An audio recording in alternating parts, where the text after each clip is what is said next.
L'existence d'Anne d'Autriche se déploie comme une fresque monumentale, où la rigueur étroite de l'étiquette espagnole vient se fracasser contre les tourmentes incessantes de la politique française. Née infante le 22 septembre 1601 à Valladolid, au sein de la cour la plus austère d'Europe, elle grandit sous l'œil sévère de son père, Philippe III, et l'influence pieuse de sa mère, Marguerite d'Autriche.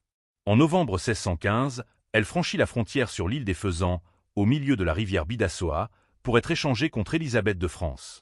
Elle porte alors sur ses épaules les espoirs fragiles d'une paix entre deux géants rivaux. Son arrivée au Louvre, à l'âge de 14 ans, marque le début d'une interminable épreuve de solitude.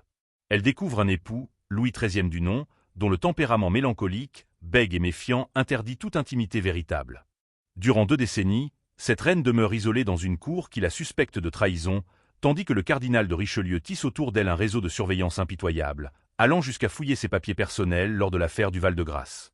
Les rumeurs de galanterie, notamment l'épisode des Jardins d'Amiens avec le duc de Buckingham et l'affaire romanesque des ferrets de diamants, ne font qu'ajouter au déshonneur qui pèse sur son rang. Le destin de la souveraine bascule le 5 septembre 1638, avec la naissance inespérée, après 23 ans de stérilité et plusieurs fausses couches, de l'héritier Louis Dieudonné.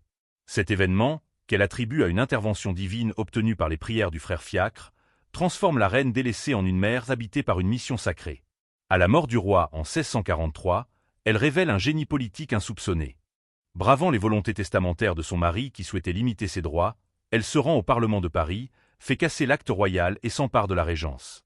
Elle choisit pour principal ministre Jules Mazarin, formant avec cet Italien habile un duo de pouvoir dont la complicité, peut-être scellée par un mariage secret, devient le rempart de l'autorité royale. Ensemble, ils traversent les fureurs de la Fronde entre 1648 et 1653, cette révolte civile où les magistrats et les princes du sang défient la couronne. Elle subit les insultes du peuple et la fuite précipitée, dans le froid de la nuit de l'Épiphanie 1649, vers le château vide de Saint-Germain-en-Laye où elle doit dormir sur la paille.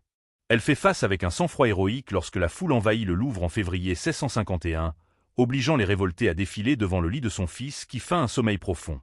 Ces années d'errance forgent le caractère du jeune Louis, qu'elle prépare avec une ferveur mystique à son métier de roi. Elle lui enseigne que la majesté ne doit jamais faiblir et que le monarque est l'unique dépositaire de la volonté de Dieu, tout en lui transmettant le goût du faste et du chocolat. Son dévouement à la couronne l'amène à combattre ses propres racines espagnoles lors de la guerre de 30 ans, privilégiant l'intérêt de la France sur ses liens de sang. Elle éduque également son second fils, Philippe, dans une déférence absolue envers son frère aîné pour écarter toute ambition rivale. Au soir de sa vie, après la mort de Mazarin en 1661, Anne d'Autriche s'efface avec élégance alors que le roi Soleil commence à gouverner seul. Elle trouve refuge dans la dévotion et l'architecture, faisant ériger l'abbaye du Val-de-Grâce dont elle suit chaque étape de la construction.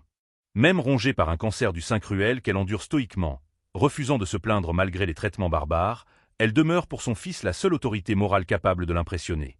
Sa disparition, le 20 janvier 1666, laisse un monarque éploré qui reconnaît en elle l'architecte silencieuse de la grandeur française.